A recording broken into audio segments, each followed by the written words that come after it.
Hello बच्चों, let us read the question. The question says in PS second, the reaction center chlorophyll A absorb dash, that is A, nanometer wavelength of red light, causing the electron to become excited and jump into the orbit farther from the atomic nucleus. These electrons are picked up by an B, which passes them to electron transport system consisting of C. So we have different options here, right? तो यहाँ पे the key concept involved in this question is a knowledge of light reaction. देखो light reaction में क्या होता है, light reaction में अपन क्या करवाते हैं, लाइट का एब्जॉर्प्शन करवाते हैं. लाइट के एब्जॉर्प्शन से इलेक्ट्रॉन का एक्साइटमेंट होता है, इलेक्ट्रॉन एक्साइटेड होकर आपका इलेक्ट्रॉन एक्सेप्टर पे जाता है एंड फर्दर उसका ट्रांसपोर्ट होता है. देखो लाइट रिएक्शन की अगर मैं बात करूँ तो लाइट रिएक्शन में हमने लाइट को एब्जॉर्ब किया, ठीक है. लाइट को एब्जॉर्ब करने के बाद हमने वाटर को स्प्लिट कराया, ऑक्सीजन को रिलीज कराया और उसके बाद हाई एनर्जी कंपाउंड हमने जनरेट किए. अगर मैं बात करूँ पिगमेंट्स की जो लाइट रिएक्शन में पार्टिसिपेट कर रहे हैं, they are organized into 2 discrete photochemical light harvesting complex, ठीक है. They are organized into light harvesting complex within complex 1 and photosystem 1 and photosystem 2. Photosystem first and photosystem 2. देखो photo system 1 की अगर मैं बात करूँ तो photo system 1 जो है बेसिकली वो हमारे दोनों ही साइक्लिक वाला भी नॉन साइक्लिक वाला दोनों ही फोटो फॉस्फोराइलेशन में पार्टिसिपेट करता है. फोटो फॉस्फोराइलेशन का मतलब क्या है, लाइट का यूज़ करके एनर्जी का जनरेशन हो रहा है, जबकि फोटो सिस्टम सेकेंड जो है वो नॉन साइक्लिक में ही पार्टिसिपेट करता है.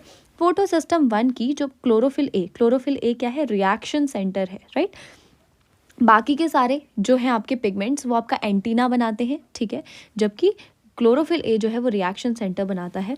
फोटो सिस्टम 1 के रिएक्शन सेंटर की एब्जॉर्प्शन पीक होती है 700 नैनोमीटर, इसीलिए उसे कहा जाता है P700, जबकि फोटो सिस्टम सेकंड वाले की कितनी होती है 680 नैनोमीटर, इसीलिए कहा जाता है 680, ठीक है, 680 नैनोमीटर, इसीलिए इसे कहा जाता है P680. अब देखो यहाँ पे फोटो सिस्टम सेकंड की बात हो रही है तो हम बात करेंगे किसकी, नॉन साइक्लिक फोटो फॉस्फोराइलेशन की. देखो क्या होता है, लाइट है, ठीक है, सन से लाइट आ रही है, ये पड़ती है हमारी लाइट हार्वेस्टिंग कॉम्प्लेक्स में, ठीक है. सन से लाइट पड़ी लाइट हार्वेस्टिंग कॉम्प्लेक्स में, यहाँ पे हमारे पास 2 लाइट हार्वेस्टिंग कॉम्प्लेक्स है, एक फोटो सिस्टम 1 का, एक फोटो सिस्टम 2 का, ठीक है. लाइट पड़ी, यहाँ से इलेक्ट्रॉन एक्साइट हुआ और ये इलेक्ट्रॉन एक्सेप्टर के पास जा पहुँचा, ठीक है. ये इलेक्ट्रॉन एक्साइट हुआ, दिस इज फोटो सिस्टम 1, और ये इलेक्ट्रॉन एक्सेप्टर के पास पहुंचा. फर्दर यहाँ पे से ये इलेक्ट्रॉन ट्रांसपोर्ट सिस्टम में जाता है, दूसरे लाइट हार्वेस्टिंग कॉम्प्लेक्स में जाता है. फर्दर ये इलेक्ट्रॉन ऊपर जाता है, फिर से इलेक्ट्रॉन एक्सेप्टर के पास जाता है, ठीक है.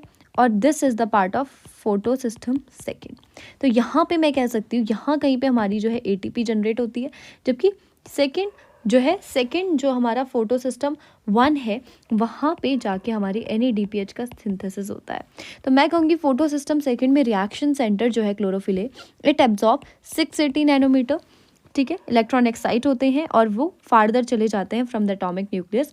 ये इलेक्ट्रॉन्स को पिक करता है कौन, इलेक्ट्रॉन एक्सेप्टर, डोनर नहीं भाई, इलेक्ट्रॉन एक्सेप्टर पिक करता है, ठीक है. और इलेक्ट्रॉन एक्सेप्टर पिक करता है, उसके बाद ये इलेक्ट्रॉन ट्रांसपोर्ट सिस्टम को भेजता है विच कंसिस्ट ऑफ साइटोक्रोम. तो मैं कह सकती हूँ देखो बी ऑप्शन में हमें 780 नैनोमीटर दिया है, तो ये ऑप्शन भी हमारा गलत हो गया. So the final answer will be A is 680, B is electron accepted and C is cytochrome. That is option C. I hope you understood it well. All the best. Thank you.